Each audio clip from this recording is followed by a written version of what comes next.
Welcome to the Grace City Eugene podcast. We exist to help every person in our sphere of influence to encounter Christ, experience biblical community, and extend God's kingdom.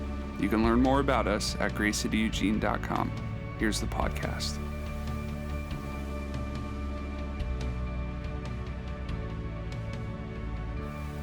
What's up, Grace City family? Casey Olson here with another edition of the Extended Cut. Psych! This is not the extended cut. Sorry, I threw you for a loop there. I did it on purpose. Wanted to draw you in. I know we're all so excited for the extended cut, but truthfully, it didn't make sense to have an extended cut this week. If you were at our Sunday service, you would have known that we had our GC Top 10 service where we spent pretty much 45 minutes recapping all of 2021, kind of doing an extended cut of the year. So it didn't make sense to do another edition of the extended cut. So Pastor Chris and I decided, hey, let's take a moment to talk about our upcoming week of prayer and fasting. So no extended cut this week, so sorry about that, but let's get into some details about our week of prayer and fasting. As we approach our annual week of prayer, fasting, and consecration with our extended Every Nation family, you might be asking the question, why do Christians fast? Well, biblical fasting is the intentional refraining from food for a spiritual purpose. The goal is to enter into deeper communion with God in our withdrawal from food. Pastor John Tyson, I love he says this in his book, Beautiful Resistance. He says, fasting is designed to shift our focus from our bodies to our spirits and from our flesh to our Father. Now, there are three types of biblical fasting. First, there is the absolute fast, which means you refrain from water and food completely for an extended amount of time.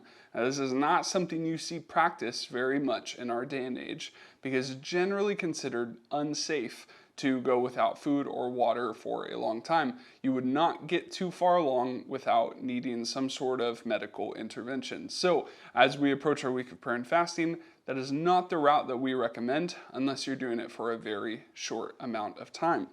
Second, we have what theologians have dubbed the normal fast, which is probably more what you're used to when you think about fasting. In this model, you still take in liquids, but you stop eating food in order to turn your attention to things like scripture reading, prayer, and other spiritual disciplines. And third, we see a model in the scriptures for a partial fast. In this model of fasting, one would refrain from certain categories of food or specific meals, but you're still receiving sustenance, but rejecting food that brings joy. An example of this you can find is in Daniel chapter 10. So this begs the question, how should I fast next week? Well, first you need to consider your lifestyle. Although fasting for short periods of time is considered generally safe, you should consider any medical conditions that you have before fasting.